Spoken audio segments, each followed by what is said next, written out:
అధ్యాయం 26 వాక్యము ఈ విధంగా తెలియజేస్తూ ఉంది. యేసు ప్రభువు తన యొక్క శిష్యులతో ఈ విధంగా చెప్పారు, నా నామమున తండ్రి పంపనున్న ఓదార్చువాడు అనగా పవిత్రాత్మ మీకు సమస్త విషయములను బోధించి నేను చెప్పినవన్నీ మీకు తలుపునకు తెచ్చును అని. ప్రతి దివ్య సత్ప్రసాద ఆరాధనలో, దివ్య పూజాబలిలో మనము పాల్గొనేటువంటి ప్రతి ఒక్క దైవార్చనలో కూడా మనము యేసు ప్రభు చెప్పినటువంటి, యేసు ప్రభు సర్వ మానవాళికి ఇచ్చినటువంటి సందేశాలను మనం మననం చేసుకుంటూ ఉంటాం. అయితే దేవుని యొక్క, యేసు ప్రభు యొక్క సందేశాలను అర్థం చేసుకోవాలి అంటే మనకు పవిత్రాత్మ సర్వేశ్వరుని యొక్క సహాయము ఎప్పుడు కూడా కావాలి. వ్యక్తిగతంగా పరిశుద్ధ గ్రంథాన్ని పఠించినప్పుడు, అందరూ సమూహముగా దేవాలయంలో ప్రార్థనా సమావేశాలలో పాల్గొన్నప్పుడు ప్రభు యొక్క బోధనలను మన యొక్క జీవితాలకు అన్వయించుకోవాలి అంటే, ప్రభు యొక్క బోధనలో ఉన్నటువంటి అంతరార్థాన్ని అర్థం చేసుకోవాలంటే మనం మొట్టమొదట ఎప్పుడైనా సరే త్రియేక దేవుని ప్రార్థించాలి. మరి ముఖ్యంగా పవిత్రాత్మ సర్వేశ్వరుని ప్రార్థించుకోవాలి. మరి ఇప్పటి వరకు త్రియేక దేవుని స్తుతించాము, ఆరాధించాము. తప్పకుండా పవిత్రాత్మ సర్వేశ్వరుని యొక్క శక్తి వలన, ఆత్మ అనుగ్రహం వలన ఈనాటి ఈ యొక్క ప్రార్థనల ద్వారా, ఆరాధన ద్వారా, దివ్య పూజా బలి ద్వారా దేవుని యొక్క సందేశాన్ని మనము తీసుకొని అంతోని వారి యొక్క ప్రార్థన ఆశీస్సులతో తిరిగి సంతోషంగా ఇంటికి తిరిగి వెళ్ళాలని మనసారా కోరుకుంటున్నాం. హల్లెలూయా, హల్లెలూయా, హల్లెలూయా, హల్లెలూయా, హల్లెలూయా, హల్లెలూయా. క్రీస్తునాథుని యందు ప్రియ విశ్వాసులారా, ఒకనొక వ్యక్తి తన యొక్క కుమారుని తీసుకొని ప్రార్థనకు వస్తూ ఉండేవాడట. మీకులాగే మనకులాగే అంతను వారి యొక్క ప్రార్థన సహాయం కోరుచు ప్రతి నెల మంగళవారం రోజున దేవాలయంలో సమయాన్ని గడపటము వారికి అలవాటు. అయితే కుమారుడు తండ్రిని ఒకరోజు అనుకోని రీతిగా ఈ విధంగా ప్రశ్నించాడట, నాన్న అంతోని వారి బాలయేసుని ఎత్తుకొని ఉన్నారు కదా, బాలయేసు ఏంటి ఎప్పుడు కూడా అదే ఆకారంలో ఉన్నారు, ఎదగట్లేదు ఏమిటి అని అడిగాడట. పిల్లలు సహజంగా ఎదుగుతారు, అంతోని వారు ఎదగరు. ఎందుకంటే వయస్సు దాటిన తర్వాత ఎవరైనా సరే ఎదగరు శారీరకంగా. సుమారు 20 సంవత్సరాల ప్రాయం వరకు ఎదుగుతూ ఉంటారు, లేదంటే 25 సంవత్సరాల ప్రాయం వరకు మాత్రమే ఎవరైనా సరే శారీరకంగా ఎదుగుతూ ఉంటారు అనేది మన యొక్క నమ్మకము, మనం కళ్ళారా చూసేటటువంటి సత్యం. అయితే అంతోని వారి గురించి ఏమీ అడగలేదు, కానీ ఆ బాలుడు అంతోని వారు చేతిలో ఉన్నటువంటి దివ్య బాలయేసు గురించి చక్కగా ప్రశ్నించాడు. నాన్న ఎందుకు బాలయేసు అలాగే ఉన్నాడు, ఎందుకు ఎదగట్లేదు అని అడిగాడు. మీరైతే సమాధానం చెప్తారు? ఆ బాలుని యొక్క ప్రశ్న కొద్దిగా ఆశ్చర్యాన్ని కలిగించే విధంగా ఉన్నప్పటికీ కూడా ఆ బాలుని యొక్క ప్రశ్నలో ఒక మంచి అర్థాన్ని మనము తెలుసుకోవచ్చు. ప్రియ సహోదరి సహోదరులారా, అది స్వరూపం కాబట్టి, ఆ ప్రభు యొక్క ప్రతిమ మాత్రమే కాబట్టి ఆ యొక్క ప్రతిమ, ఆ యొక్క స్వరూపము అదే ఆకారంలో, అదే స్థితిలో ఉంటూ ఉంటుంది. ఆ బాలుడి యొక్క ప్రశ్న నుండి మన యొక్క జీవితానికి ఒకటి అన్వయించుకోవచ్చు. ఏమిటంటే ఆ బాలుడు ఏమి కోరాడు? బిడ్డ ఎదగాలి, బాలయేసు ఎదగట్లేదు ఏమిటి అని అడిగాడు. దేవుడు మన నుండి ఎప్పుడు కూడా ఎదుగుదలను ఆశిస్తూ ఉంటారు. తల్లిదండ్రులు బిడ్డల యొక్క ఎదుగుదలను ఆశిస్తారా లేదా? అదే విధంగా ఉంటే తల్లిదండ్రులు ఆనందంగా ఉంటారా? ఎదిగితేనే తల్లిదండ్రులు చాలా ఆనందంతో సంతోషిస్తూ ఉంటారు. అదేవిధంగా మనందరము కూడా దేవుని యొక్క బిడ్డలము. దేవుడు మన యొక్క తల్లి కాబట్టి దేవుడు ఎప్పుడు కూడా మన యొక్క ఎదుగుదలను కోరుతూ ఉంటారు. అయితే ఈ యొక్క ఎదుగుదల కేవలము శారీరకమైనటువంటిదైనా అంటే శారీరకమైనటువంటి ఎదుగుదల మాత్రమే కాదు దేవుడు కోరుకునేది. ఆధ్యాత్మిక ఎదుగుదలను ప్రభువు కోరుకుంటారు, మానసిక ఎదుగుదలను ప్రభువు కోరుకుంటారు. మన యొక్క జీవితంలో అన్ని రంగాలలో మనము మంచిగా ఆయన ఆశించే విధముగా, ఆయనకు సంతృప్తిని కలిగించే విధముగా మనం ఎదగాలి అని, మనలో ఎదుగుదలను ఉండాలి అని దేవుడు ఎప్పుడు కూడా కోరుకుంటారు. ప్రియ సహోదరి సహోదరులారా, హల్లెలూయా, హల్లెలూయా, హల్లెలూయా, హల్లెలూయా, హల్లెలూయా. మనం ఎదుగుటకు దేవుడు అన్ని విధాలుగా మనకు సహాయం చేయడానికి చేరువలోనే ఉంటారు. శారీరకమైనటువంటి ఎదుగుదల అది కాలానికి అనుగుణంగా జరిగిపోతూనే ఉంటుంది. అయితే ఆధ్యాత్మికముగా, మానసికముగా సమాజంలో అన్ని రంగాలలో ఎదగాలి అంటే దేవుని యొక్క కృపతో పాటు, దేవుని యొక్క అనుగ్రహాలతో పాటు మన యొక్క శ్రద్ధ, మనకు ఉండాల్సినటువంటి ఆసక్తి, మన యొక్క కష్టార్జితము కూడా చాలా అవసరము. దేవుడు ఎప్పుడు కూడా సహాయం చేయడానికి చేరువలో ఉంటారు, సిద్ధముగా ఉంటారు. దేవుని యొక్క కృపానుగ్రహాలతో మనం ఏ విధంగా ముందుకు వెళుతూ ఉన్నాము, మనం ఏ విధంగా ఎదుగుతూ ఉన్నాము అని జాగ్రత్త పడాల్సినది మనమే. ప్రియ సహోదరి సహోదరులారా, మనం ఎన్ని విషయాల్లో, అనేక విషయాల్లో ఎదగాలి. ఉదాహరణకు కృతజ్ఞతాభావం కలిగి జీవించడంలో మనము ఎదగాలి. అందరూ ఆనందంగా ఉండాలని కోరుకుంటారు. మరి ఆనందంగా ఉండాలి అంటే ఏం చేయాలని ఆలోచనలో ఒక్కొక్కసారి చేయాలి. అయితే ఆనందంగా ఉండటానికి చేయాల్సినటువంటి పనులలో ప్రధానమైనటువంటి వాటిలో కృతజ్ఞతాభావం కలిగి ఉండటము చాలా ముఖ్యం. ఎంతమంది ఈరోజు దేవునికి ధన్యవాదాలు చెప్పారు? ఇక్కడికి వచ్చిన తర్వాతకి గురువుతో ఏకీభవించి చాలా చక్కగా దేవుని స్తుతించారు, కృతజ్ఞత స్తోత్రాలు అర్పించారు. చాలా సంతోషం. అయితే వ్యక్తిగతంగా దేవాలయానికి రాకముందే, ఇంటి దగ్గర ఉన్నప్పుడే, మీకు ప్రయాణంలోనే, లేదంటే ఒంటరిగా ఉన్నప్పుడే ఎంతమంది ఎన్నిసార్లు దేవునికి కృతజ్ఞతలు చెప్పారు అని నేను తెలుసుకోవాలని అనుకుంటున్నాను. కృతజ్ఞతలు చెప్పారా? దేవునికి కృతజ్ఞతలు చెప్పారు. చాలా మంది తల ఊపుతున్నారు. చాలా సంతోషం. కృతజ్ఞత భావం కలిగి ఉన్నప్పుడు దేవుడు చాలా సంతోషిస్తారు. ప్రియ సహోదరి సహోదరులారా, కృతజ్ఞతా భావం కలిగి జీవించమని మనకు దేవుని యొక్క వాక్యాలు అనేక సార్లు మనకు బోధ చేస్తూ ఉన్నాయి. ఫాదర్ గారు ఇప్పటికే బైబిల్లో ప్రారంభం మొదలుకొని చివరి వరకు అన్ని విషయాలను గుర్తు చేసి మీతో కృతజ్ఞతా స్తోత్రాలు చెల్లించారు. సృష్టిని చేసిన దేవ మొదలుకొని చివరి వరకు కూడా. ఇంకా బైబిల్ ఆధారంగా ఎక్కువ చెప్పడానికి ఏమి లేదేమో, కానీ ఇన్ని స్తుతులు స్తోత్రాలు చెల్లించాం. దేవుడు అనేక మందికి మానవ చరిత్రలో చేసినటువంటి ఉపకారములుగా, మరి వ్యక్తిగతంగా దేవుడు నాకు చేసినటువంటి మేలులకు, దేవుడు మీకు చేసినటువంటి మేలులకు కృతజ్ఞతా స్తోత్రాలు చెల్లించామా? ఇంకా అయిపోలేదు అనుకుంటున్నా. ఎందుకంటే ఫాదర్ గారు ఆ యొక్క బాటలోనికి మనలను నడిపించకుండా నాకు ఒక అవకాశాన్ని ఇచ్చారు. ప్రియ సహోదరి సహోదరులారా, కొన్ని దేవుని యొక్క వాక్యాలను మాత్రం మీకు గుర్తు చేస్తాను. కీర్తనాకారుడు 103వ కీర్తన 1-2 వచనాలలో చూసినట్లయితే కీర్తనాకారుడు తనతో తాను కృతజ్ఞత భావం కలిగి ఉండటానికి తన యొక్క ఆత్మను ప్రేరేపించుకుంటూ ఉన్నాడు. నా ఆత్మమా ప్రభువును స్తుతింపుము, నాలోని సమస్త శక్తులారా అతని పవిత్ర నామమును సన్నతింపుడు. నా ఆత్మమా ప్రభువును స్తుతింపుము, అతని ఉపకారములను వేడిని మరొకము. ప్రియ సహోదరి సహోదరులారా, మనం ఆనందంగా ఉండాలి అంటే దేవుని స్తుతించాలి. దేవుని స్తుతించడానికి దేవుడు మనకు చేసేటటువంటి ప్రతి ఉపకారమును మనము మననం చేసుకోవాలి, జ్ఞాపకం చేసుకొని ఆయనను స్తుతించాలి.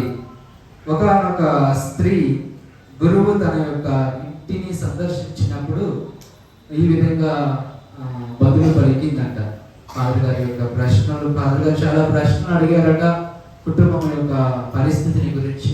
అన్నీ బాగున్నాయి, అంతా బాగుంది, పిల్లలు బాగున్నారు, రీతిగా భర్త మరణించారు. అయితే దాదాపు ఫాదర్ గారు అడిగిన అన్ని ప్రశ్నలకు కూడా చాలా ఆనందాన్ని కలిగించినటువంటి సమాధానాలు చెప్పిందట.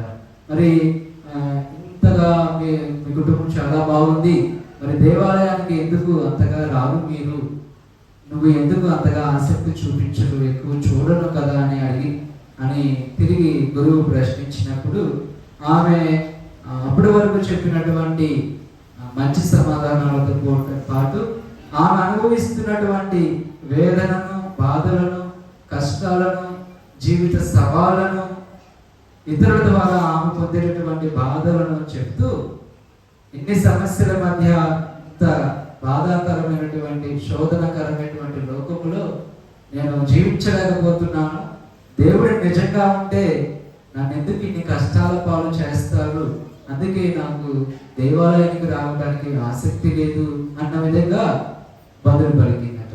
గురువు కొంత సమయం మౌనంగా ఉండి మరలా కొద్దిసేపు మాట్లాడారు. ఏమనంటే, అమ్మా, ఈ లోకం చాలా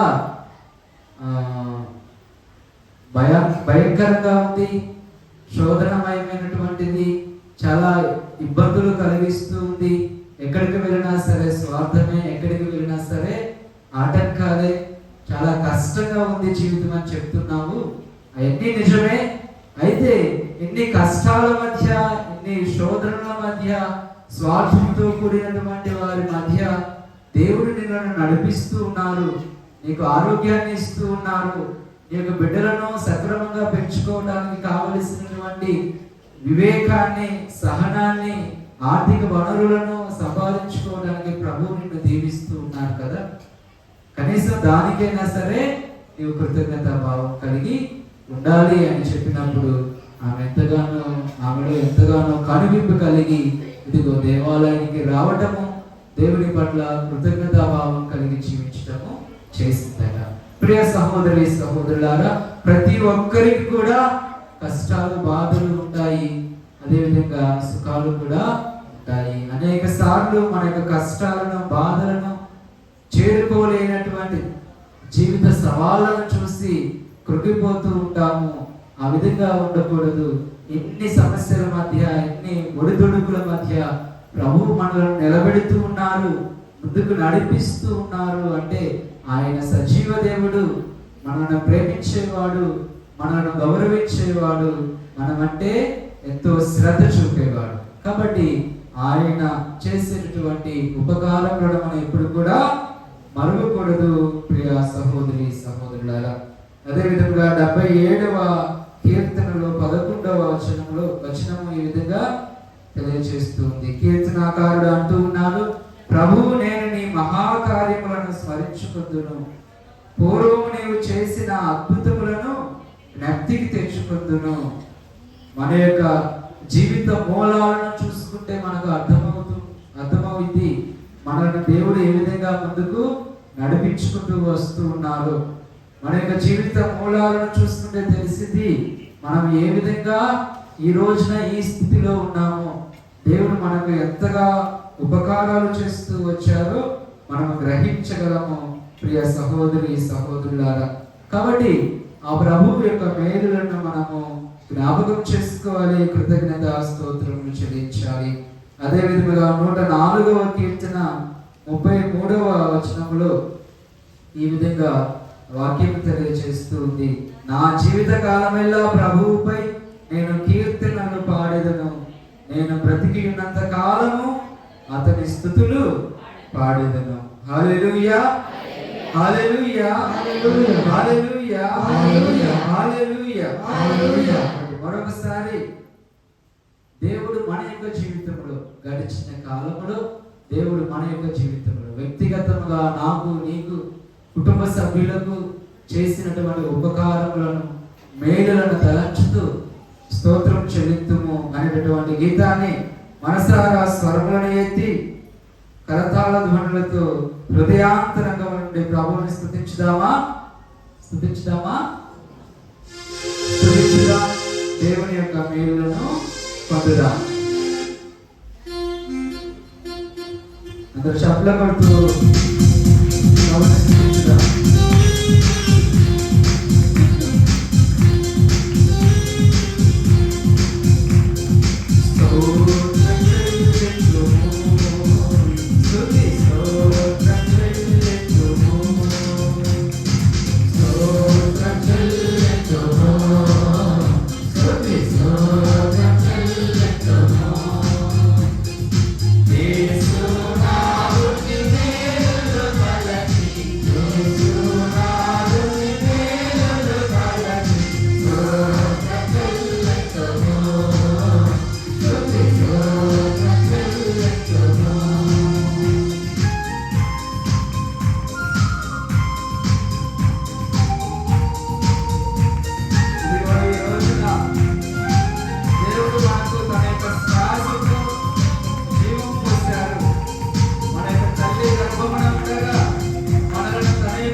స్తోత్రములు చెల్లించుదాం.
గురువు మీతో దేవుణ్ణి స్తుతించేలాగా చేశారు.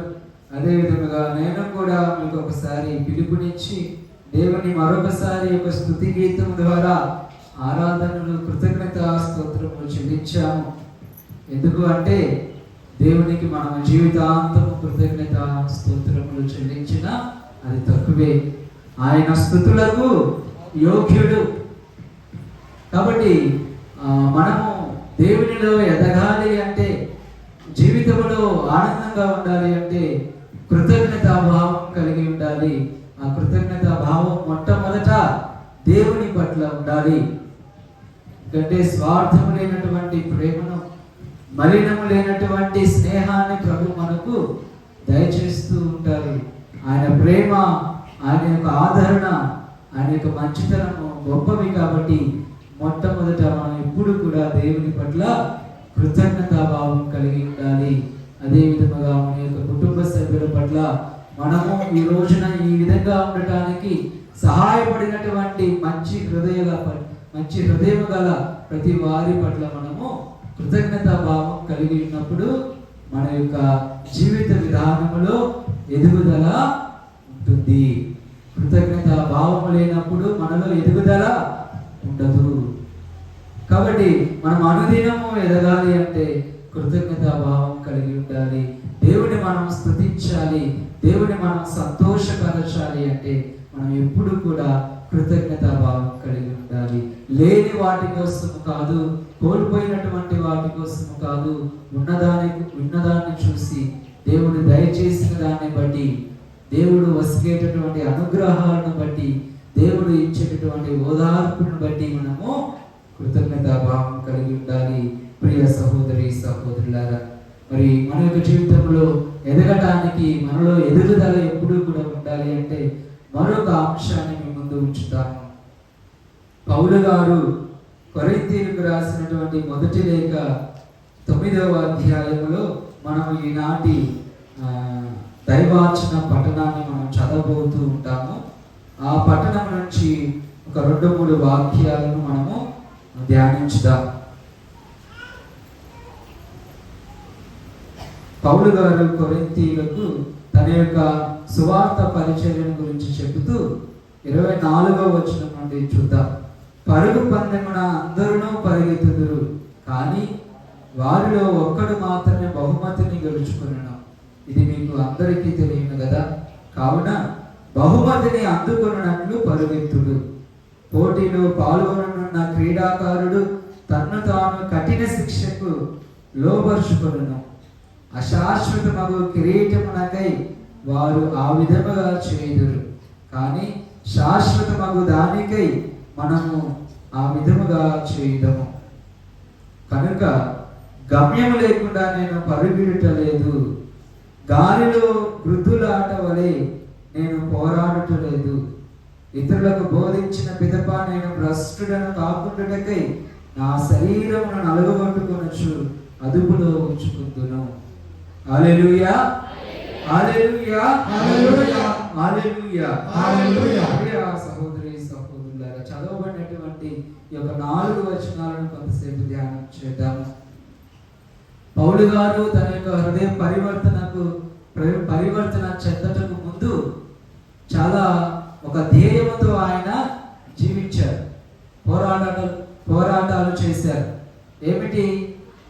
యూదా మతాచారాలను పాటించినటువంటి వారు, లేదంటే యేసుక్రీస్తును ప్రభువుగా లోక రక్షకునిగా అంగీకరించినటువంటి వారిని చంపివేయటము, అలాంటి వారి యొక్క విశ్వాసాన్ని చెదరగొట్టడమే సౌలుగా ఉన్నటువంటి ఆ సమయంలో ఒక జీవిత కర్తవ్యముగా ఆయన పెట్టుకొని అనేక మందిని ఆయన హింసించారు, అనేక మంది యొక్క మరణానికి కారకుడయ్యాడు.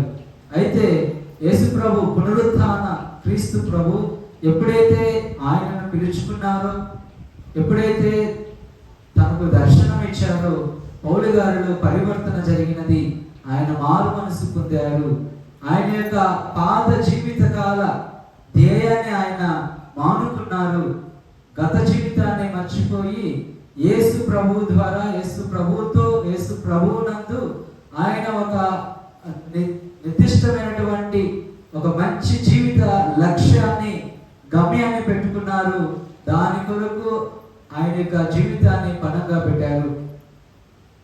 ఆయన యొక్క జీవిత గమ్యం ఏమిటంటే, ఇదిగో క్రీస్తు ప్రభుని లోకమంతటా చాటటము. ఆయనే లోకరక్షకుడు, అందరికీ ప్రభువు, ఆయన యొక్క నామమునందు రక్షణ కలదు అని స్వార్థను తన యొక్క బోధన ద్వారా, తన యొక్క రచనల ద్వారా లోకానికి ఆయన అందజేశారు.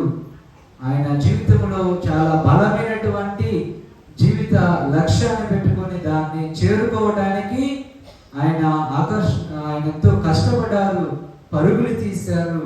ఆయన యొక్క పరుగు అంతా కూడా జీవిత లక్ష్యాన్ని చేరుకోవడానికి, ఆ లక్ష్యాన్ని చేరుకోవడం ద్వారా దేవుడు దయచేసేటటువంటి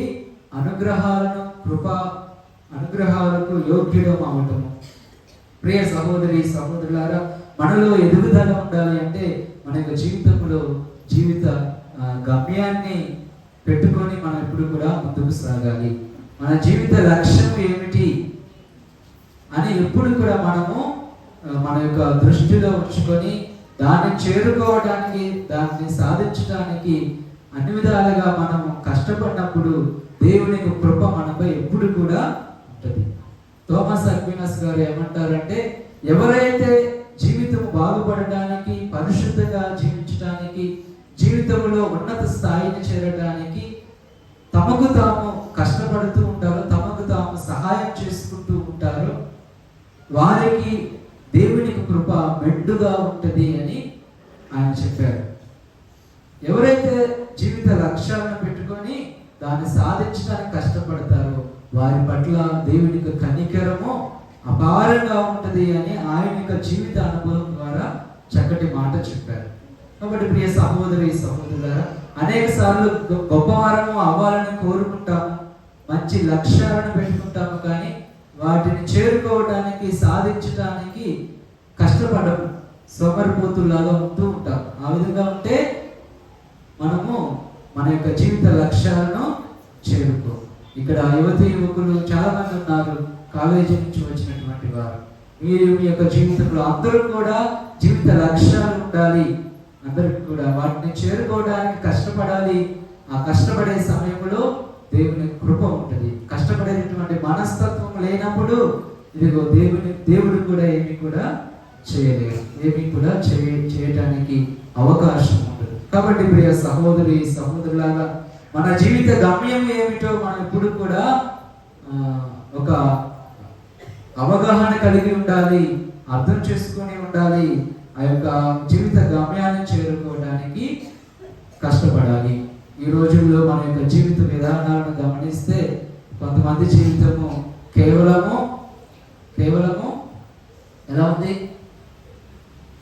ఎలా ఉంది కేవలము సీరియల్ చూడటమే నా జీవిత గమ్యం అన్నట్టుగా ఉంటుంది. కొంతమంది జీవిత గమ్యము చాటింగ్ చేయటమే నా జీవిత గమ్యము అన్నట్టుగా కనిపిస్తుంది. కొంతమంది జీవితము సెల్ ఫోన్లో రీల్స్ వీడియోస్ చూడటమే నా జీవిత గమ్యము అన్న విధంగా ఉంటుంది. కొంతమంది జీవితము ఇదిగో నా జీవిత గమ్యము కేవలం ఎప్పుడు కూడా ఎవరేం చేస్తున్నారో తెలుసుకోవచ్చు, కానీ ఎవరు ఏం తప్పు చేస్తున్నారా అని తెలుసుకోవడంలోనే ఉండిపోతుంది. కొంతమంది జీవితం కేవలం సంపాదనే నా యొక్క జీవిత గమ్యం లాగా ఉండిపోతుంది. పోయిన నెలలో ఇదిగో లాస్ ఏంజల్స్ అనేటువంటి ప్రదేశంలో ఏం జరిగిందో అందరూ చూశారు. ఎంతో ఉన్నతమైనటువంటి వారు, ఆర్థికంగా మంచిగా స్థిరపడినటువంటి వారు ఉన్నటువంటి ప్రదేశం అది. వారికి ఉన్నటువంటి ధనరాశులను, సంపదలను చూసుకొని దేవుడు లేడు అన్న విధంగా వారు ప్రవర్తించారు. మరి అలా ప్రవర్తించిన కొద్ది రోజులకే వారి యొక్క ఆస్తిపాస్తులన్నీ కూడా మంటలో కలిసిపోయాయి, రోడ్డున పడ్డారు. ప్రియ సహోదరి సహోదరులారా, అనేక సార్లు మన యొక్క జీవిత గమ్యము సంపాదనే అన్న విధంగా జీవిస్తూ ఉంటాం. మన యొక్క జీవిత గమ్యం అదేనా? అది కాదు. సంపాదన అవసరము, ఆర్థిక వనరులు కావాలి ఈ లోకంలో, ఇది ప్రశాంతంగా కావలసినవి అన్నీ కూడా సమకూర్చుకోవటానికి. కానీ మన యొక్క జీవిత గమ్యము అదేనా అంటే అది ఒక్కటి కాదు, అది కాదు, పూర్తిగా అది మాత్రమే కాదు, అది ఒక అవసరం మాత్రమే. కాబట్టి ప్రియ సహోదరు మరి ఫోన్లో చాటింగ్ అదేనా మన జీవిత గమ్యం అంటే అదే జీవిత గమ్యంగా ఎప్పుడు కూడా పెట్టుకోకూడదు. ఎందుకంటే ఆ చాటింగ్ ఎప్పుడైనా సరే నీకు చివరికి నీకు అసంతృప్తినే కలుగజేస్తుంది. నీ యొక్క సంపదలు నీ యొక్క జీవిత గమ్యం అయితే తప్పకుండా ఒకానొక సమయంలో తప్పకుండా నీకు అసంతృప్తిని కలుగజేస్తాయి. నీ యొక్క జీవితంలో ఈ యొక్క శారీరక వ్యామోహాలు నీ యొక్క జీవిత గమ్యముగా నీవు జీవించినట్లయితే తప్పకుండా ఒకానొక సమయంలో నీ యొక్క శారీరక వ్యామోహాలే నీకు అసంతృప్తిని, బాధను కలిగిస్తాయి. లోకములో ఉండేటటువంటిది ఏదైనా సరే కొంతవరకు, కొంత పరిమితిలో మాత్రమే మనకు ఆనందాన్ని దయచేస్తాయి. శాశ్వతమైనటువంటి ఆనందాన్ని, శాశ్వతమైనటువంటి జీవితాన్ని, సమృద్ధి కలిగినటువంటి శాంతి సమాధానాలను లౌకికమైనటువంటివి ఏవి కూడా దయచేయవు. ప్రియ సహోదరి సహోదరుడా, కాబట్టి మన యొక్క జీవిత గమ్యాలలో, మన యొక్క జీవిత లక్ష్యాలలో మనం దేనిని కోరుకుంటూ ఉన్నాము? దేనిని కోరుకోవాలి అంటే ఇదిగో సజీవుడును జీవమునకు అధిపతి అయినటువంటి దేవుని మనము కోరుకోవాలి.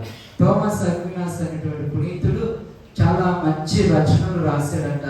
ఎంతో శ్రీ సభకు విశ్వాసులకు ఎంతో సేవ చేశాడు. యేసు ప్రభు ఒకసారి ఆయనకు దర్శనం ఇచ్చి, నీవు నా కోసం చాలా చేశావు, నీ యొక్క ఆశలను పక్కన పెట్టి నా యొక్క రాజ్య స్థాపన నిమిత్తం నువ్వు ఎంతగానో కష్టపడ్డావు, నువ్వు ఏదైనా కోరుకో, నేను దాన్ని నీకు అనుగ్రహిస్తాను అని అడిగారట. అప్పుడు థోమస్ అక్వినాస్ గారు చాలాసేపు ఆలోచించి, నాకు ఇంకేం కావాలి ప్రభువా, నీవు తప్ప అన్నారట. నాకు నువ్వే కావాలి, నువ్వు తప్ప గొప్పదైనది ఈ లోకంలో ఏదీ లేదు, ఎవరునూ లేదు అని చెప్పగా దేవుడే ప్రభువే ఆనందపడ్డారట. ప్రియ సహోదరి సహోదరులారా, పౌలు గారు కూడా ఇదిగో యేసు ప్రభువే నా యొక్క జీవిత గమ్యము, జీవిత లక్ష్యము, ఆయనను తెలుసుకోవటం, ఆయనను ప్రేమించటము, ఆయనను ప్రకటించటము, ఆయనలో ఐక్యం అవటమే నా యొక్క జీవిత లక్ష్యము అన్న విధంగా ఆయన జీవించారు. ఆయన యొక్క జీవితంలో ఆయన యొక్క గమ్యాన్ని చేరుకున్నారు. దేవుని యొక్క మహిమ కిరీటానికి యోగ్యుడు అయ్యాడు. పునీత అంతోని వారు కూడా యవ్వన ప్రాయంలో ఉన్నప్పుడే ఈ లోక ఆశలను జయించారు అని మనము అంతోని వారి యొక్క ప్రార్థనలో చెబుతూ ఉంటాం.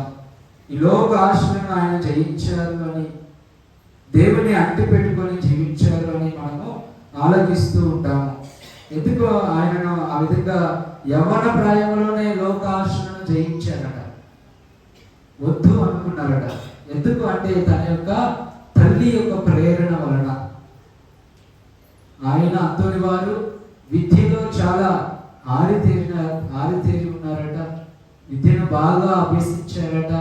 అదే విధముగా తన యొక్క తండ్రి ఒక రాజు వద్ద సైనికునిగా పనిచేస్తూ ఉండగా అంతోని వారు కూడా ఆ యొక్క వృత్తిలో చేరి యుద్ధ సాధనలో బాగా ఆరితేరారట. అంతోని వారి యొక్క యుద్ధ సాహసాన్ని చూసి, యుద్ధ విధానాన్ని చూసి అందరూ ఇగో రాబోయేటటువంటి రాజు అంతోని వారే, ఈయనే అని భావించేటటువంటి స్థితిలో ఉండగా అంతోని వారిలో ఏదో ఒక ప్రేరణ, నేను ఈ యొక్క రాజ్యానికి, ఈ యొక్క రాజు వద్ద సేవకునిగా కాకుండా నన్ను సృష్టించినటువంటి దేవునికి నేను సేవకునిగా మారాలి అనేటువంటి ప్రేరణ వలన ఆయన మౌనంలోకి వెళ్ళిపోయారట. అంటే అలవాటు చొప్పున ఎప్పుడు మాట్లాడటం కాకుండా ఆ మౌన ధ్యానంలోకి వెళ్ళిపోయారట. ఆ మౌన ధ్యానంలో దేవుడు నన్ను నిజంగా పిలుచుకుంటూ ఉన్నారా, దేవుడు నాకై ఏర్పాటు చేసినటువంటి నా యొక్క జీవిత గమ్యం ఏమిటి, జీవిత లక్ష్యం ఏమిటి అని ఆయన ఆలోచిస్తూ ఉండగా ఆయన యొక్క మౌన వ్రతాన్ని చూడలేక తన తమ్ముడు అన్నాడట, అన్నా ఎప్పుడు వెళ్తూ ఉంటాం మనము గుర్రం స్వారీ చేయడానికి, ఇదిగో నీ గుర్రాన్ని నీవు తీసుకో, నా గుర్రాన్ని నేను తీసుకుంటాను, ఇప్పుడు మాత్రం మనం చాలా దూరం వెళ్ళాలి, నేను నీ మౌనాన్ని చూడలేకపోతున్నాను అని చెప్పగా అంతోని వారు కూడా సరే అని గుర్రం స్వారీ చేస్తూ వెళుతూ ఉన్నారట. కొండల ప్రాంతాలలో ప్రయాణం చేస్తూ ఉండగా ఒకానొక చోట ఆగిపోయి ఆ యొక్క ప్రకృతిని చూస్తూ ఆనందపడుతూ ఉన్నారట. అయితే తమ్ముడు కూడా ఆగి, అన్నా నువ్వేదో ప్రేమలో పడిపోయావు అని నాకు అర్థమవుతుంది, లేదంటే ఇంత దీర్ఘంగా నీవు ఆలోచించవు, ఇంత మౌనంగా ఎప్పుడు కూడా ఉండటం చూడలేదు, నీవు ప్రేమలో పడిపోయావు అని చెప్పాడు. అంతలో వారు చక్కగా ఒక చిరునవ్వు నవ్వి సరే వెళ్దాం పదని ముందుకు వెళ్ళారట. అలా ముందుకు వెళ్ళిన తర్వాతకి ఒక చోట ఆగి భోజనము చేస్తూ ఉండగా అంతటి వారి యొక్క దృష్టి ఇదిగో అక్కడ సమీపంలో ఉన్నటువంటి దేవాలయం వైపు ఉన్నదట. తమ్ముడు భుజిస్తూ ఉన్నాడు. అంతటి వారు పూర్తిగా తన యొక్క తల్లి ఇచ్చినటువంటి ఆహారాన్ని పూర్తిగా చేయకముందే కొద్దిగా తిని వెంటనే ఆ దేవాలయం వైపు నడవటం ప్రారంభించాడట. అప్పుడు ఇదిగో తన తమ్ముడు అన్నాడట, అన్నా నువ్వు ప్రేమలో పడిపోయావు, ఎవరితో ప్రేమలో పడకూడదో వారితోనే ప్రేమలో పడిపోయావు, ఇక మేము నిన్ను ఆపలేము అన్నాడట. ఎవరితో అంతని వారు ప్రేమలో పడిపోయారు అంటే దేవునితో ప్రేమలో పడిపోయారు. దేవుని యొక్క ఆలయం వైపు ఆయన యొక్క మనస్సు తిరిగింది, ఆయన యొక్క దృష్టి మళ్ళింది. ఆయన యొక్క హృదయం ఎప్పుడు కూడా ప్రభుని చేరాలి, ప్రభు సన్నిధిలో సమయం గడపాలి, ప్రభుని తెలుసుకోవాలి, సేవించాలి అనేటటువంటి దాని వైపు మరలింది. హల్లెలూయా, హల్లెలూయా, హల్లెలూయా. ప్రియ సహోదరి సహోదరులారా, దానికి ఇదిగో అంతోని వారు తన యొక్క అభిప్రాయాన్ని, నేను సేవకునిగా అవ్వాలి, గురువుని అవ్వాలి, దేవునికి సువార్తను బోధించాలి అని తల్లిదండ్రులు చెప్పినప్పుడు తండ్రి ఆశ్చర్యపోయి ఏ మాత్రం కూడా ఒప్పుకోలేదట. కానీ తల్లి మాత్రము చాలా విశ్వాసం కలదు కాబట్టి ఆమె ఇదిగో నాగటి మీద చేయి పెట్టి వెనుకకు తిరుగువాడు నాకు యోగ్యుడు కాడు అని ప్రభు చెప్పారు. ఆ యొక్క మాటను నీవు మర్చిపోవద్దు, వెళ్ళు, సేవలో ముందుకు సాగు అని తన యొక్క ప్రోత్సాహాన్ని, ప్రార్థన ఆశీస్సులను ఇచ్చిందట. ఆ తల్లి యొక్క ప్రోత్సాహంతో ఇదిగో సేవకు వెళదామని బయలుదేరారు. వెళుతూ ఉండగా తమ్ముడు పిలిచి, అన్న నువ్వు ఏం తీసుకెళ్ళట్లేదు, నీకు ఎంతో ఇష్టమైనటువంటి నీ గుర్రాన్నైనా నువ్వు తీసుకువెళ్ళు అని అన్నప్పుడు, అది ఇక నాది కాదు, ప్రభువే నా యొక్క సమస్తము అని తనకు వచ్చేటటువంటి ఆస్తిపాస్తులను, తనకు ఇష్టమైనటువంటి ప్రతి దాన్ని కూడా ఆయన తన ఇంటి వద్దే వదిలిపెట్టి సంపూర్తిగా దేవుని కొరకు, దేవుని యొక్క సేవ కొరకు తను తాను సమర్పించుకున్నాడట. ప్రియ సహోదరి సహోదరులారా, ఆయన యొక్క జీవిత లక్ష్యము ప్రభువుని తెలుసుకోవటము, ప్రభువుని ప్రేమించటము, ప్రభువుని సేవించటమే అన్న విధంగా జీవించారు. కాబట్టి దేవుడు ఆయనను దీవించారు. ఆయన ద్వారా దేవుని యొక్క ప్రేమ, ఆదరణ, అనుగ్రహాలు అందే విధముగా ప్రభు ఆయనను ఆశీర్వదించారు. హల్లెలూయా, హల్లెలూయా, హల్లెలూయా. కాబట్టి ప్రియ సహోదరి సహోదరులారా, మన యొక్క జీవితంలో మనం ఎదగాలి అంటే మనకంటూ జీవిత లక్ష్యాలు, జీవిత గమ్యాలను మనము ఎరిగి ఉండాలి. ఆ జీవిత గమ్యాలను తెలుసుకోవడానికి మన అవసరమైతే కొన్ని విషయాలను, కొందరిని మనం కాదనుకోవాలి, వదిలివేసుకోవాలి. ఆ గమ్యాలను చేరుకోవడానికి కొంతమంది యొక్క సహాయాన్ని తీసుకోవాలి, కొన్ని విషయాలను నేర్చుకోవాలి, కష్టపడాలి. ఆ విధంగా చేసినప్పుడు దేవుని యొక్క కృప, దేవుని యొక్క ఆదరణ ఎప్పుడు కూడా ఉంటుంది. ఆ విధంగా మనం దినదినము అభివృద్ధి చెందుతాము. ఆ విధంగా మనం దేవుణ్ణి ఘనపరుస్తాము. అయితే మన యొక్క జీవిత గమ్యాలు ఎప్పుడు కూడా దేవునికి అంగీకారయోగ్యమైనటువంటివేనా, దేవుణ్ణి సంతోషపరిచేవేనా, దేవుడు అంగీకరిస్తారా లేదా అని కూడా ఎప్పుడు కూడా మనము గమనించుకుంటూ ముందుకు సాగాలి. ఒక తల్లిగా ఇదిగో బిడ్డలను నేను సక్రమంగా చూసుకోవాలి, ఒక తండ్రిగా బిడ్డల యొక్క అభివృద్ధికై నేను పాటుపడాలి అని తల్లిదండ్రులు తమ యొక్క జీవిత లక్ష్యాన్ని పెట్టుకోవాలి. యువతి యువకులు బాగా చదివి ఉన్నతమైనటువంటి స్థాయిని చేరి ఈ సమాజానికి ఉపయోగపడే విధంగా నా యొక్క జీవితము తయారవ్వాలి అని ఒక జీవిత లక్ష్యాన్ని పెట్టుకోవాలి.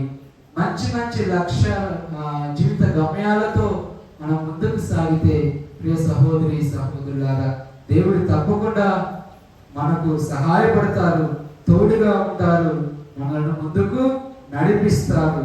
దేవుని యొక్క సహాయంతో మనం ఎప్పుడు కూడా ఎదగటానికి, అభివృద్ధి చెందడానికి, అనేక మందికి దీవెనకరముగా ఉండటానికి ప్రయత్నిద్దాం. ప్రభు యొక్క మహిమగల నామాన్ని ధ్యానం చేసుకుంటూ ఒక గీతాన్ని పాడుదాం. జీవితం అంతా సర్వము నీవే ఉనాయేసయ్య అనేటువంటి పాటను మనము మనసారా దేవుని యొక్క నామ మహిమార్థమై పాడుదాము. దేవుని యొక్క అనుగ్రహాలకై వేడుదాం. జీవితమంతా సర్వము నీవే ఓ నా యేసయ్యా, నా గానము ప్రాణము గమ్యము నీవే ఓ నా యేసయ్యా. జీవితమంతా సర్వము నీవే ఓ నా యేసయ్యా, నా గానము ప్రాణము గమ్యము నీవే ఓ నా యేసయ్యా. యేసు నామం జై జై జై, క్రీస్తు నామం జై జై జై, యేసు నామం జై జై జై, క్రీస్తు నామం జై జై జై. జీవితమంతా సర్వము నీవే ఓ నా యేసయ్యా, నా గానము ప్రాణము గమ్యము నీవే ఓ నా యేసయ్యా. జీవితమంతా సర్వము నీవే ఓ నా యేసయ్యా, నా గానము ప్రాణము గమ్యము నీవే ఓ నా యేసయ్యా. ఉదయము లేచిన పెదవులపైన నీవే యేసయ్యా, ఉదయము లేచిన పెదవులపైన నీవే యేసయ్యా. నిద్రిస్తున్న మనసులో నీవే ఉన్నావేసయ్యా, నిద్రిస్తున్న మనసులో నీవే ఉన్నావేసయ్యా. యేసు నామం జై జై జై, క్రీస్తు నామం జై జై జై, యేసు నామం జై జై జై, క్రీస్తు నామం జై జై జై. జీవితమంతా సర్వము నీవే ఓ నా యేసయ్యా, నా గానము ప్రాణము గమ్యము నీవే ఓ నా యేసయ్యా. నడుస్తూ ఉన్నా నడకలో నీవే ఉన్నావేసయ్యా, నడుస్తూ ఉన్నా నడకలో నీవే ఉన్నావేసయ్యా. కూర్చొని ఉన్న శ్వాసలో నీవే ఉన్నావేసయ్యా, కూర్చొని ఉన్న శ్వాసలో నీవే ఉన్నావేసయ్యా. యేసు నామం జై జై జై, క్రీస్తు నామం జై జై జై, యేసు నామం జై జై జై, క్రీస్తు నామం జై జై జై, యేసు నామం జై జై జై, క్రీస్తు నామం జై జై జై, యేసు నామం జై జై జై, క్రీస్తు నామం జై జై జై. హల్లెలూయా హల్లెలూయా హల్లెలూయా హల్లెలూయా హల్లెలూయా హల్లెలూయా. కాబట్టి ప్రియ సహోదరి సహోదరులారా, జీవిత గమ్యము నాకు ఒకటి ఉంది అని చెప్పుకునే వాళ్ళు ఎంతమంది ఉన్నారు? నాకంటూ ఒక జీవిత లక్ష్యము ఉంది, నాకంటూ ఒక ప్రణాళిక ఉంది, నేను దేవునికి బిడ్డగా ఈ లోకంలో జీవించడానికి, దేవునికి సాక్షిగా జీవించడానికి, దేవుణ్ణి సంతోషపరచడానికి, దేవుని యొక్క ఊరటను దీవెనను పొందడానికి నాకంటూ ఒక జీవిత లక్ష్యము, నాకంటూ ఒక జీవిత గమ్యము, నాకంటూ ఒక కోరిక ఉంది అని చెప్పే వాళ్ళందరూ చెప్పారు. దేవునికి స్తోత్రం. ప్రియ సహోదరి సహోదరు, చాలా తక్కువ మంది చేతులెత్తారు. చాలా ఎక్కువ మంది అంతోని వారి యొక్క ప్రార్థన సహాయం కోరుచు దేవాలయానికి వచ్చారు. చాలా ఆనందం. కానీ అంతోని వారు మనకు నేర్పించినటువంటి ఒక ఆధ్యాత్మిక పాఠం ఏమిటంటే, జీవితంలో ఒక లక్ష్యాన్ని, ఒక గమ్యాన్ని, ఒక కోరికతో, తపనతో కసిగా జీవించాలి అని ఆయన మనకు ఈరోజు సందేశాన్ని ఇస్తున్నారు. గమ్యము తెలిసి ఉండాలి. ఎక్కడికి ప్రయాణం చేయబోతున్నామో ఆ గమ్యాన్ని తెలుసుకున్నప్పుడు మనము ఆ గమ్యాన్ని చేరడానికి ఏ మార్గం సరైనదో మనము తెలుసుకుంటూ ఉంటాము, ఆలోచనలు చేస్తూ ఉంటాము, ప్రయాణాన్ని మొదలు పెడుతూ ఉంటాము. ఒకానొక పిల్లవాడు ఇంటిని బదిలి చాలా దూరం ప్రయాణం చేసుకుంటూ వెళ్ళాడట. వెళ్ళి 4-5 రోడ్లు ఒక చోట కలుసుకున్న చోటకి వెళ్ళి ఆగిపోయాడట. అక్కడికి వెళ్ళిన తర్వాతకి చాలా సాయం సమయం అయిపోయినది. ఆ పిల్లవాడికి అర్థం అవ్వట్లేదు. 5-6 మార్గాలు కనిపిస్తూ ఉన్నాయి. వచ్చింది ఒకే మార్గంలో, కానీ చాలా సుదీర్ఘ ప్రయాణం చేసిన తర్వాతకి 5-6 మార్గాలు కనిపిస్తూ ఉన్నాయి. ఏ మార్గంలో వెళ్ళాలో తెలియనటువంటి పరిస్థితి. సమీపంలో ఉన్నటువంటి ఒక పెద్ద మనిషిని పిలిచాడట. పిలిచి, ఇదిగో నేను ఏ మార్గంలో వెళ్ళాలని అడిగాడట. నువ్వు ఏ మార్గంలో వెళ్ళాలో నాకేం తెలుసు, ఇంతకీ నువ్వు ఎక్కడికి వెళ్ళాలనుకుంటున్నావు, నీ యొక్క ప్రయాణం యొక్క గమ్యం ఏంటి, ఎక్కడికి చేరాలి అనుకుంటున్నావు అని అడిగినప్పుడు పిల్లవాడు ఏం చెప్పాడు అంటే, ఎక్కడికి వెళ్ళాలో నా గమ్యం ఏంటో నాకు కూడా తెలియదు అన్నాడు. ఆ ముసలవాణి యొక్క స్థానంలో నీవు ఉంటే నువ్వు ఆ పిల్లవాడికి ఏం సమాధానం చెప్తావు? అక్కడ ఉన్నటువంటి ఆ పెద్ద వయస్సు గల వ్యక్తి యొక్క స్థానంలో నీవు ఉంటే ఎటు వెళ్ళాలో తన యొక్క జీవిత లక్ష్యము, జీవిత ప్రయాణం యొక్క గమ్యము ఏమిటో తెలియకుండా ప్రయాణం చేస్తున్నటువంటి ఆ పిల్లవాడికి నీవు ఏ సమాధానం చెప్తావు? ఏ మార్గం వెళ్ళమని చెప్తావు? ఆ పెద్ద ఆయన చెప్పాడట, నీకంటూ ఒక గమ్యస్థానం లేదు, ఎక్కడికి చేరాలో తెలియదు కాబట్టి నువ్వు ఏ మార్గంలో వెళ్ళినా ఏం కాదు అన్నాడు. ప్రియ సహోదరులారా, మన యొక్క విశ్వాస ప్రయాణంలో కూడా మన యొక్క ఈ ఇహలోక జీవితంలో ఇహలోక జీవితం ఒక ప్రయాణం లాంటిది. మన గమ్యము, మన యొక్క దృష్టి ఎప్పుడు కూడా చాలా స్పష్టంగా ఉండాలి. ఆ గమ్యాన్ని చేరుకోవడానికి మనము సరైనటువంటి మార్గంలో ప్రయాణం చేస్తున్నామా లేదా, సరైన రీతిలో మన యొక్క జీవిత విధానము ఉందా లేదా అని తెలుసుకోవాలి. మన యొక్క జీవిత లక్ష్యం ఏమిటి? ఈ లోకంలో దేవుని తెలుసుకోవడం, ఆయనను ప్రేమించటము, ఆయనను సేవించటము, అటు వెనుక ఆయనను చేరటము, ఆయన మనకై మోక్షంలో ఏర్పాటు చేసినటువంటి శాశ్వత గృహానికి చేరటము, సకల పునీతులతో కలిసి దేవుని నిత్యము స్తుతించటము, దేవునిలో ఐక్యమై ఉండటము, అది మన యొక్క జీవిత లక్ష్యము, జీవిత గమ్యము. దాన్ని చేరుకోవడానికి మనం ఇప్పుడు కూడా పరుగులు పెట్టాలి. పునీత పౌలు గారి వలె పరుగులు పెట్టాలి. అంతోని వారి వలె నిష్ఠగా జీవించాలి. ఈనాడు మన యొక్క భారతదేశంలో రక్తం చిందించి విశ్వాసం కోసం విశ్వాసాన్ని అనేక మందికి పంచినటువంటి పునీత జాన్ ది బ్రిట్టో అనేటువంటి ఒక పునీతుడిని తమిళనాడు రాష్ట్రంలో కొనియాడుతూ ఉన్నాం.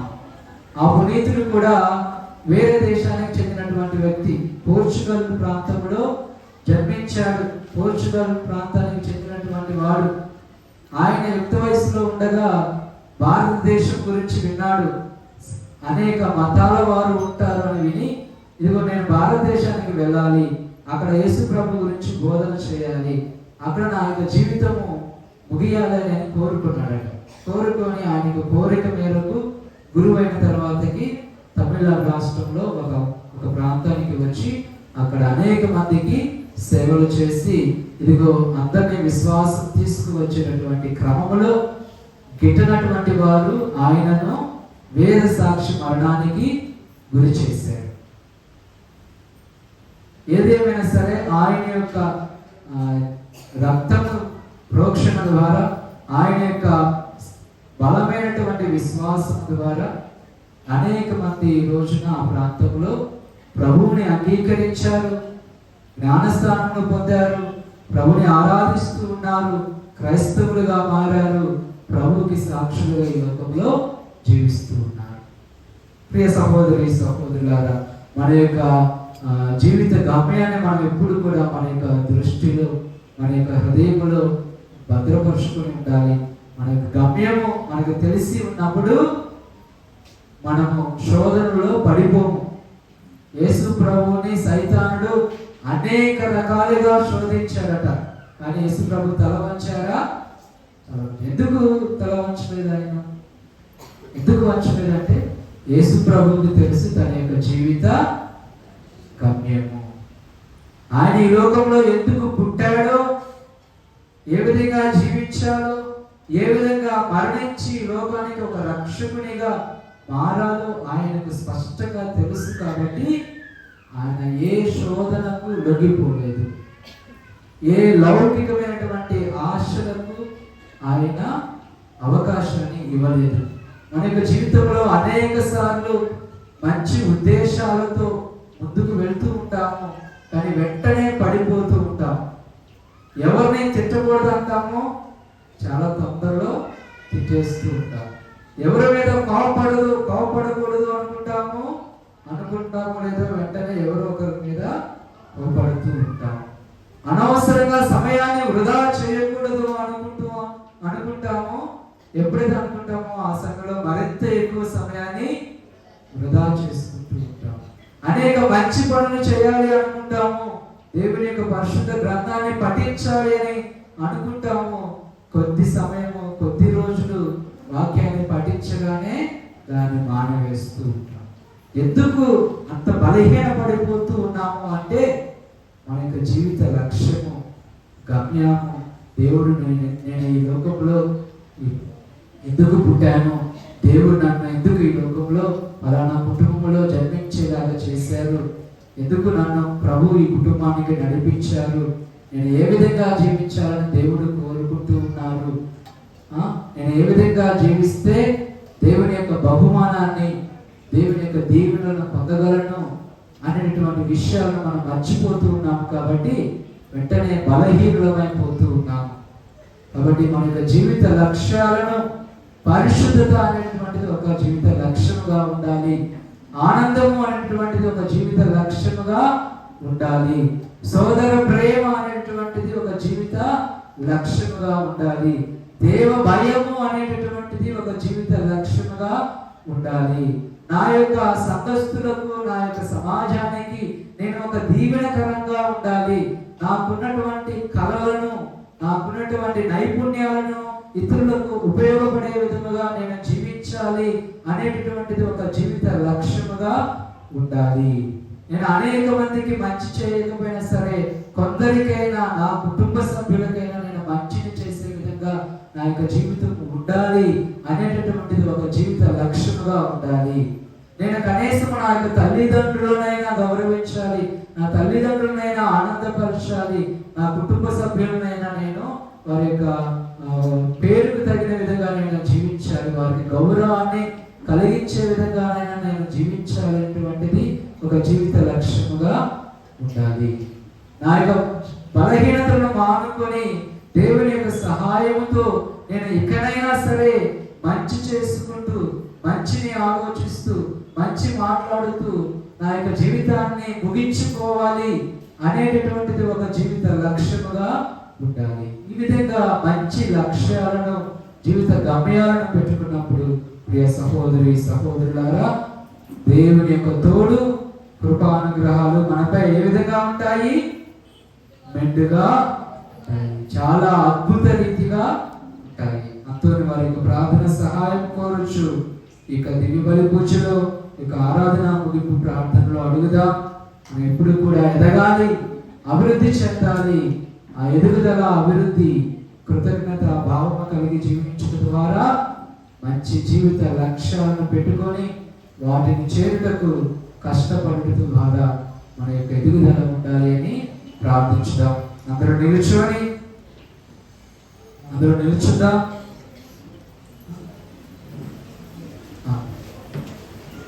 మోకరించండి దయచేసి. శిరమును వంచుడి అనేటువంటి పాటకు ముందు ప్రార్థించుదాం. ఈ యొక్క ప్రత్యేకమైనటువంటి మానవుల కొరకు, ఉద్దేశాల కొరకు ప్రార్థించుదాం. ఇదిగో ప్రభువు దివ్య సత్ప్రసాద రూపములు మన ఎదుట ఉన్నారు. భక్తితో చేతులు జోడించి కళ్ళు మూసుకొని ప్రార్థించుదాం.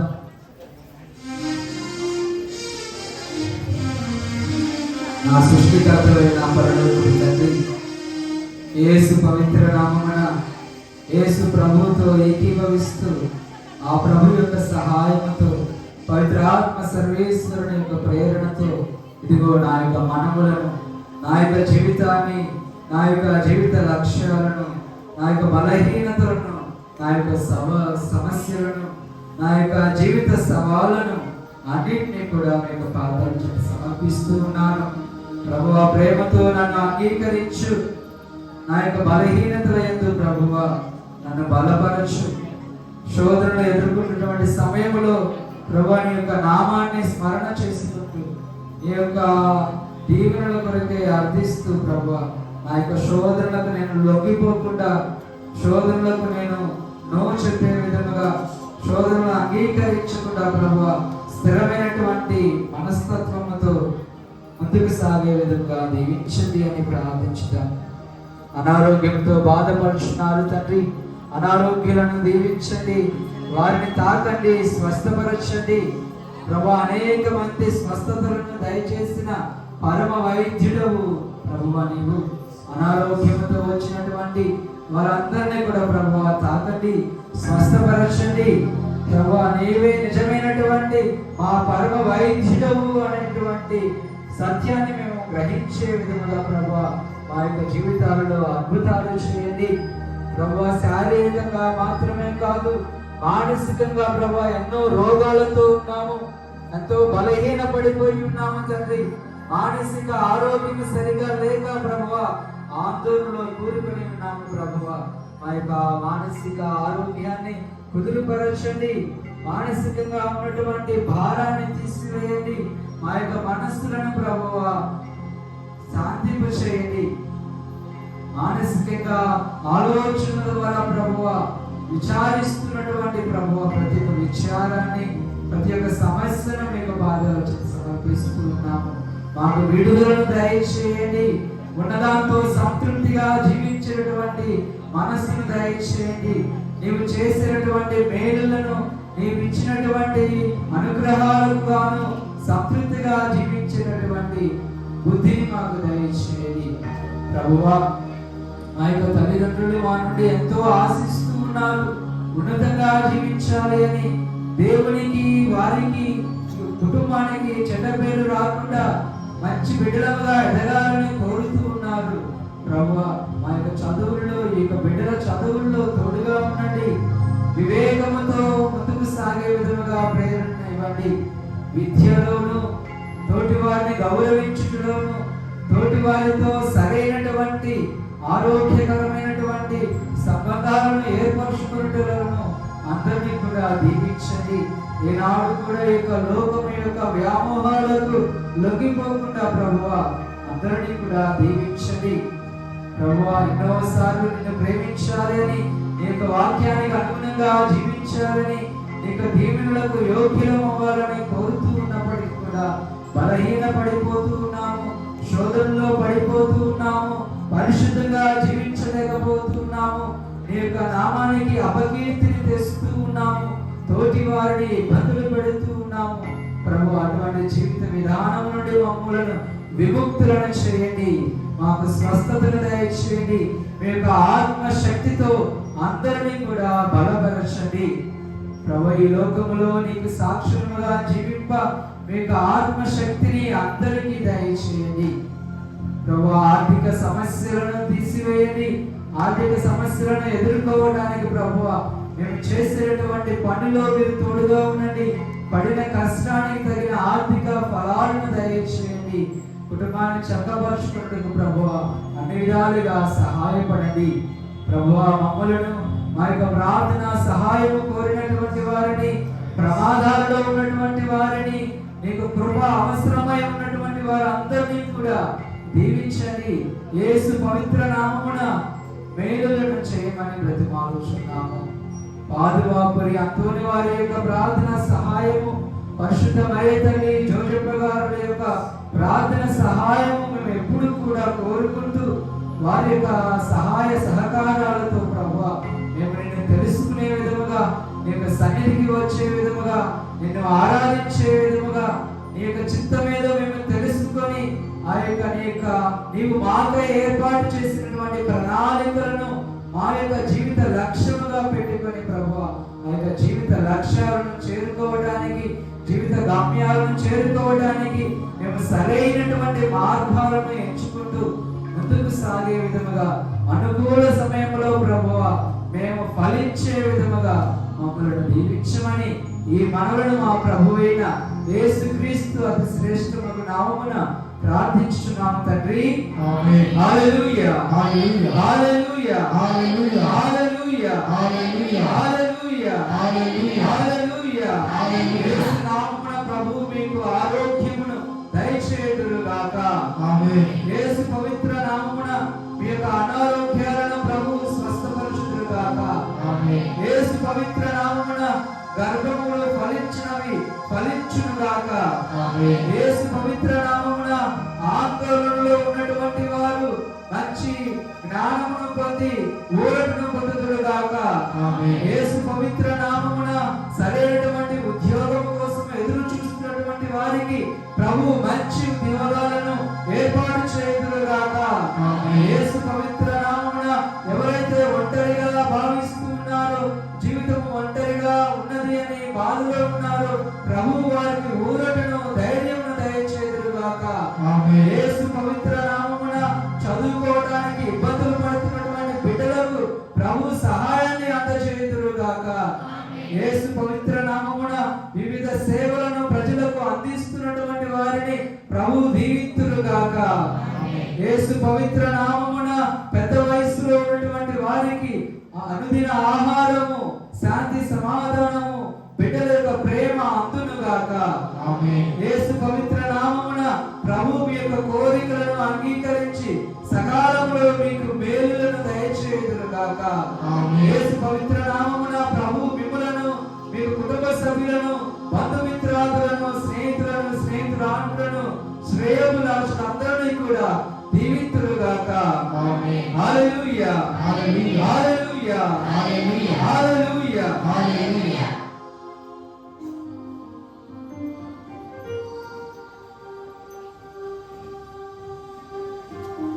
ఇప్పుడు ఆశీర్వాదం ఇస్తారు. అందరూ కూడా ఆశీర్వాదం వచ్చి ఆశీర్వాదం పొందుతారు.